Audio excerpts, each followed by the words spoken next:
everyone, Diana Rankin here with your messages and maybe a prediction or two for February the 25th to March the 3rd. February the 25th to March the 3rd. Well, you know who else is here with me, but she's being a very good girl. She's right now resting on her bed here in my office, and we're going to let her stay there for a while. All right, let's talk about what's going on. Well, the big word this week. She didn't stay on her bed very long, did she?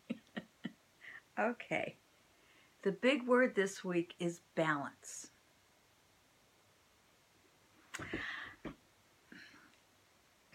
Our weather's out of balance. Our world is tilting. I mean, literally, the earth is tilting. So it's like our whole life, our private lives are out of balance. Certainly here in America, the political is out of balance. And we're going to tell Daisy, go sit. Go. Over on your bed. Daisy, over on your bed. Good girl. Go on.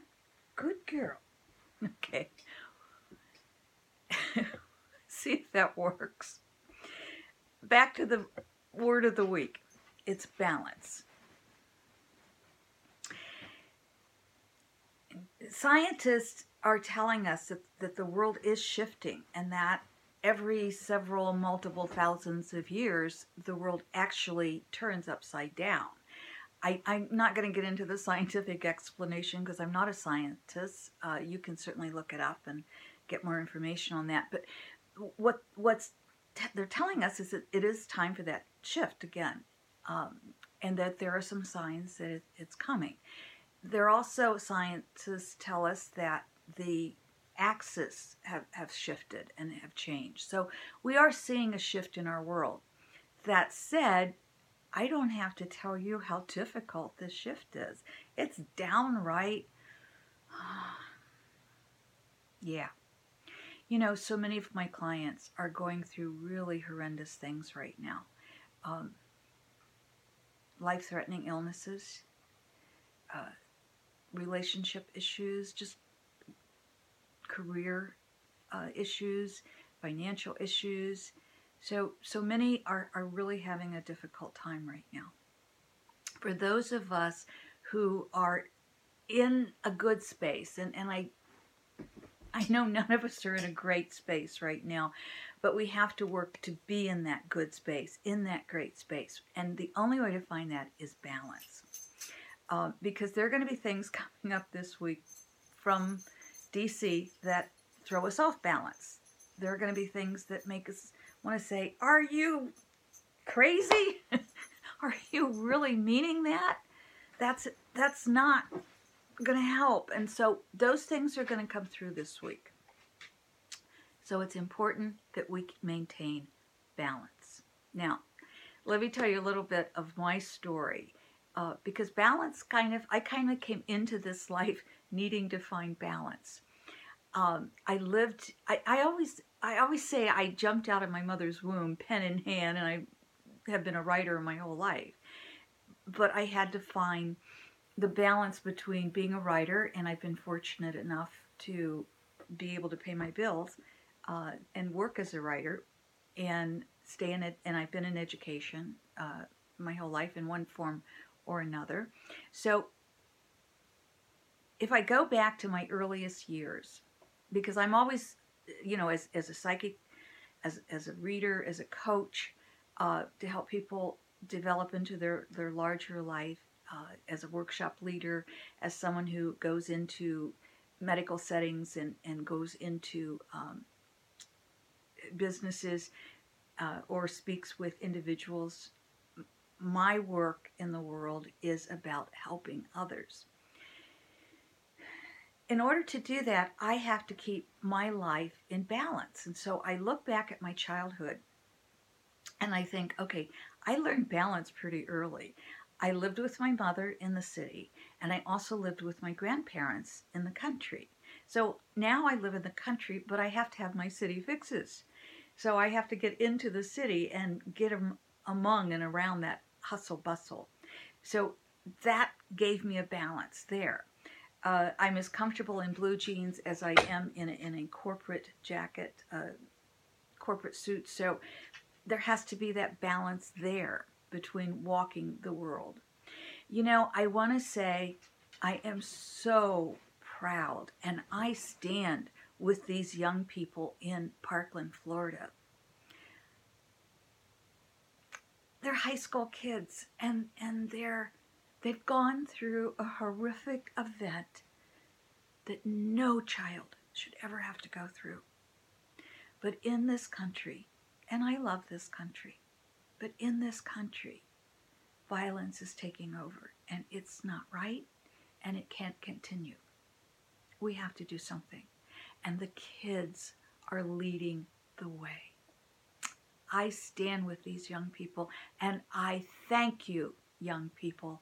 I thank you, teenagers, and in only a year or less, in some cases more, you're going to be voting, and I'm going to be voting right with you. They're adding balance to this horrific violence in our country. These kids who are stepping up and speaking out are adding balance. When I was a young woman, I had a foot in the 50s and in the 60s. And so I had to have that balance between growing up in the 50s, but also being an activist in the later 60s when I was in college. And it was just those few years in there that some of us have a foot in both of those worlds. Someone who had a foot in both worlds said to me recently, she said, how do we help these young people? She said, I feel helpless. I feel like I can't do anything. Yes, we can. We may not be the young people marching, and perhaps we marched or we didn't when we were younger, but we may not be marching. That's all right. We can turn that over to the younger people. But we can support them. We can support them with gas money. We can support them certainly with our vote here in the U.S. We can support them with statistics and information and knowledge. We can support them by saying, I wasn't there. I don't know how you felt while your classmates were dying. I don't know how you felt, but I want to hold you, and I want to support you, and I want to tell you I am so proud of you, and I reach out in love. That, my friend, is how we balance the horrific violence that is happening. We reach out in love to hold one another. We reach out in love in all kinds of ways, just by kindness in our world. I want to also give you a couple of physical exercises or tell you about how to do them when you feel out of balance. But I want to, first of all, I was going through the messages for the last few weeks that your comments, and I'm sorry it takes me so long to get back to them, but I'm so touched by all your comments. Deeply touched. So thank you so much. And for your stories, I love the stories that you tell. So thank you. I appreciate that. A couple of ways, if we get out of balance, how to get back in. We know that the right brain is our creative side and the left brain is our logical side, and that it crosses over in the body. So if we need to be more creative, certainly just something as simple as standing on the left foot, on the left leg, putting our weight on the left leg, lifting up the right leg, that will help with that balance. The opposite of true is if we have to be more logical, and it's tax time in the U.S., so if we have to be more logical, standing on the right leg will help us activate the logic. That's something very, very simple. Something that's a little bit more difficult for us, it's an old dance move, it's also a balance move, is to put one foot in front of the other, stand on your toes, and have something, a sturdy chair or something nearby that you can grab a hold of in case you lose your balance, but stand with one foot in front of the other, and then simply lift your arms up.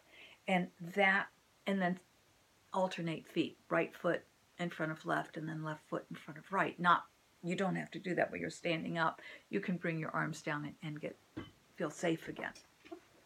Those are just a couple of easy exercises to work on balance. Other exercises, you can look up Brain Gym.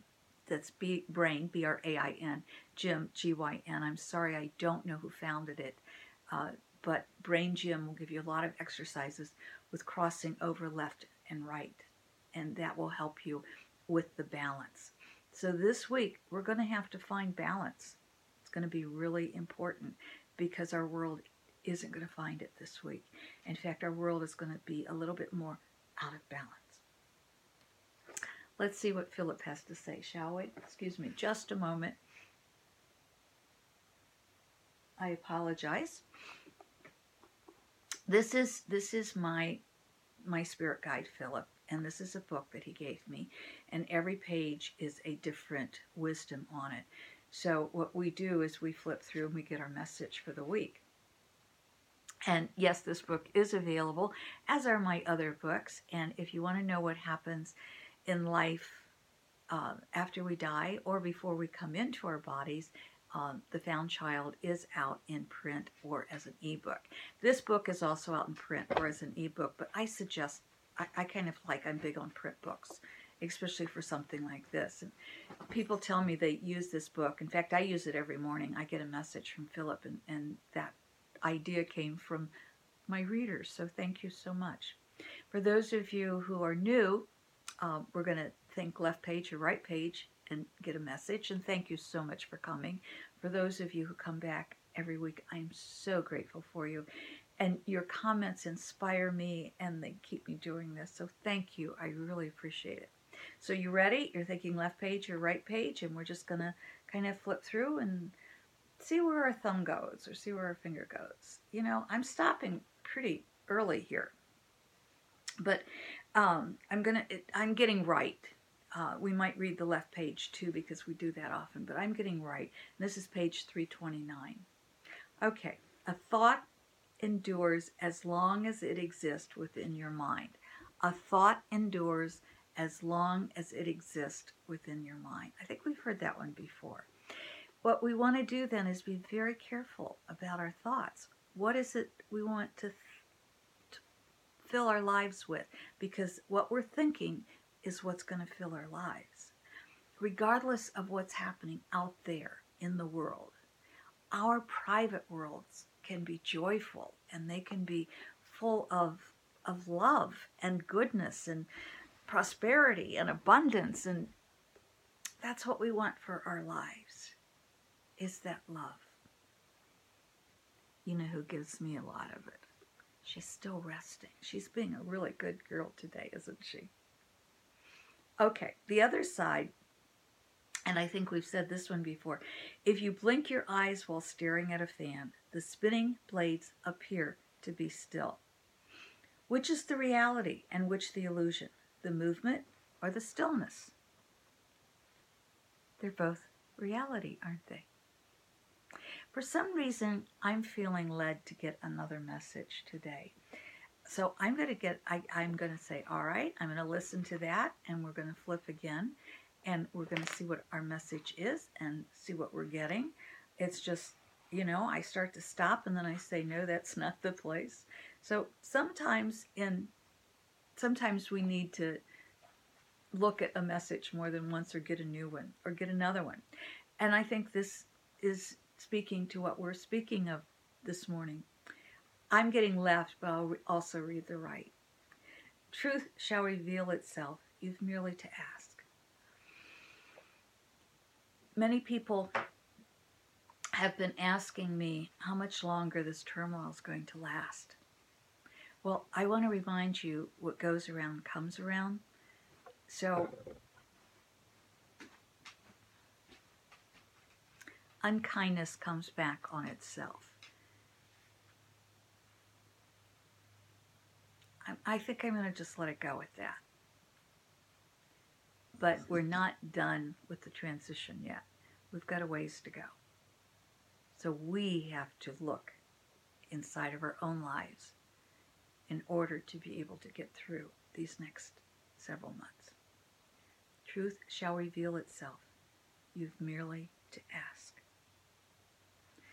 And I'm going to read the right one because I think this is something we need to hear as well. Instead of expecting life to give to you, give to life, and life will then give you all you need. Instead of expecting life to give to you, give to life, and life will then give you all you need. Well, Miss Daisy came over to say hello, and I don't think you can see her because I'm sitting in a chair and she's got her head on my lap. But she's coming over and giving me lots of love and sending out love to you. I love hearing about your dogs and cats, by the way, and Daisy is a healing dog.